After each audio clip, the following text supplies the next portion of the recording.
तो वीडियो शुरू करने से पहले ही मैं तुम्हारे मुंह जरा मीठे करवा देता हूँ भाई। अपने RDJ हमारे आयरन मैन वापस आ रहे हैं एज डॉक्टर डूम। कंफर्म हो गया है। मैं जस्ट भाई अभी 1 मिनट पहले उठाऊँ और मैं फ़ोन खोलता हूँ अपना, और मुझे फ़ोन खोलते ही दिखता है भाई ये हो गया भाई, फाइनली हो गया।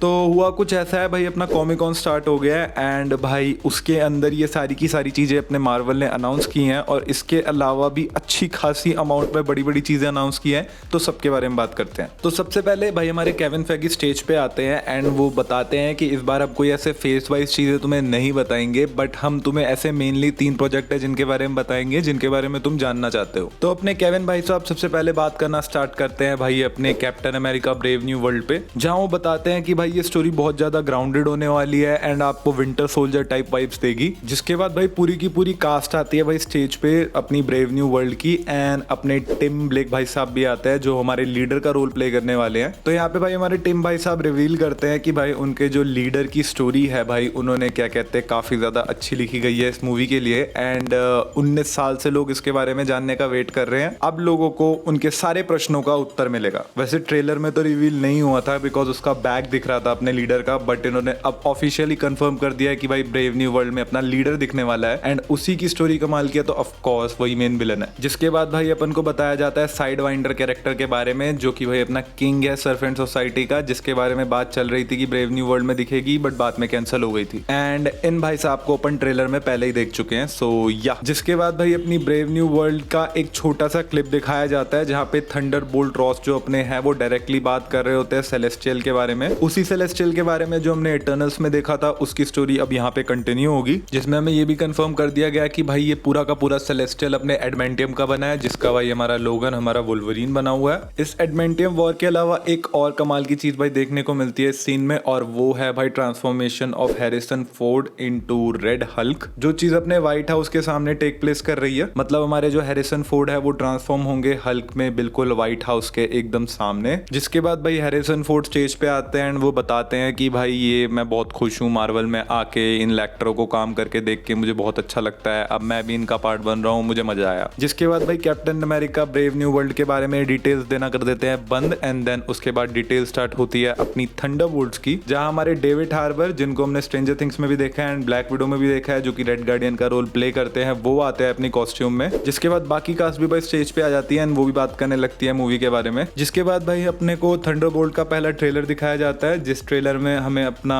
ब्लैक विडो दिखती है नई वाली, एंड वो जा रही है भाई रेड गार्डियन के अपार्टमेंट में। जिसमें एक और नई चीज पता चली है कि भाई जो इसमें गोस्ट अपेयर होने वाली है भाई उसको एक न्यू कॉस्ट्यूम मिल गई है। इसके बाद भाई अपने फैंटास्टिक 4 की बारी आती है, जहाँ फैंटास्टिक 4 की पूरी कास्ट स्टेज पे आती है विद डायरेक्टर, जहाँ पे डायरेक्टर एक छोटा सा जोक बनाता है कि द थिंग के कैरेक्टर को बनाने के लिए भाई हमने डेजर्ट से रॉक ढूंढ के निकाला है। जिसके बाद भाई मूवी का अपना पहले से प्री शूट मटेरियल पड़ा होता है जो उसको थोड़ा दिखाया जाता है, जहाँ ये सारा का सारा मटेरियल 4:3 के रेशो में होता है। देन उसके बाद इस मूवी की मेन हाईलाइट भाई हमारे गैलेक्टस को थोड़ा सा टीज किया जाता है, थोड़ा सा दिखाया जाता है इस कॉमिक कॉन में। जिसके बाद भाई इस मूवी के बारे में बताना स्टार्ट करते हैं, जो कि भाई एक अपनी रेट्रो फ्यूचर 60s की मूवी होने वाली है। जिसके बाद मूवी का मेन टाइटल रिलीज कर दिया जाता है और भाई रिलीज डेट क्या होगी ये बता दिया जाता है। तो मूवी की रिलीज डेट होगी भाई अपनी 25 जुलाई 2025 की, एंड मूवी का टाइटल होगा फैंटास्टिक 4 फर्स्ट स्टेप्स। एंड इसी के साथ एक और इंपॉर्टेंट चीज कंफर्म कर दी जाती है, एंड वो इंपॉर्टेंट चीज होती है कि भाई फैंटास्टिक 4 हमारी एवेंजर्स सीक्रेट वॉर्स और एवेंजर्स जो हमारी 5 है दोनों में दिखेंगे। जिसके बाद भाई केविन फेगी अपने करना स्टार्ट करते हैं बड़े वाले धमाके विद सबसे पहला धमाका भाई अपने Avenger 5 and Avengers secret Wars को डायरेक्ट करने के लिए रूसो ब्रदर्स ऑफिशियली वापस आ रहे हैं, जिन्होंने विंटर सोल्जर, सिविल वॉर, अपनी इन्फिनिटी वॉर, एंड गेम जैसी कमाल की मूवी हमें दी है। देन इसके बाद भाई रूसो ब्रदर्स आ जाते हैं स्टेज पे एवेंजर्स 5 और एवेंजर्स सीक्रेट वॉर्स की बात करने के लिए, जिसके साथ ही भाई एवेंजर्स सीक्रेट वॉर का नया लोगो रिलीज कर दिया जाता है। जिसके साथ ही भाई एवेंजर्स 5 का भाई अपना टाइटल भी रिवील हो जाता है, एवेंजर्स डूम्सडे। जिसके साथ ही इन दोनों मूवीज के रिलीज होने का टाइम भी थोड़ा बहुत बता देते हैं, थोड़ा बहुत इसलिए क्योंकि ऑफिशियल डेट नहीं बताते बट महीना बता देते हैं। तो एवेंजर्स डूम्सडे रिलीज होगी भाई अपनी मई 2026 में, एंड भाई हमारी एवेंजर्स सीक्रेट वॉर रिलीज होगी मई 2027 में। एंड भाई इसके बाद होती है इस इवेंट की सबसे बड़ी अनाउंसमेंट, RDJ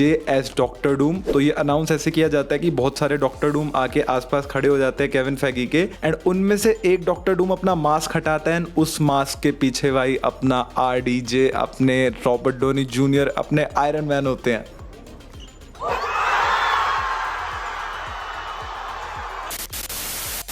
मतलब एवेंजर्स 5, एवेंजर्स डूम्सडे के मेन विलन होंगे भाई अपने RDJ भाई साहब as Doctor Doom. I don't think भाई डॉक्टर डूम भाई हमारे एवेंजर्स सीक्रेट वॉर्स में भी मेन विलन रहेंगे, मेरे हिसाब से कोई और विलन होगा, एंड ये शायद हीरो वाली पार्टी में आ जाए, पर इस चीज के बारे में बात फिर कभी करेंगे। अगर मैंने तुम्हारा आज का दिन बना दिया तो तुम भी मेरा आज का दिन बना दो, चैनल को सब्सक्राइब करके भाई, वीडियो को लाइक करके, एंड कमेंट्स में बताओ कि कितना एक्साइटेड हो RDJ को वापस देखने के लिए। मैं मिलता हूं तुमसे किसी और वीडियो में, तब तक के लिए bye bye. Clumsy Geek signing of.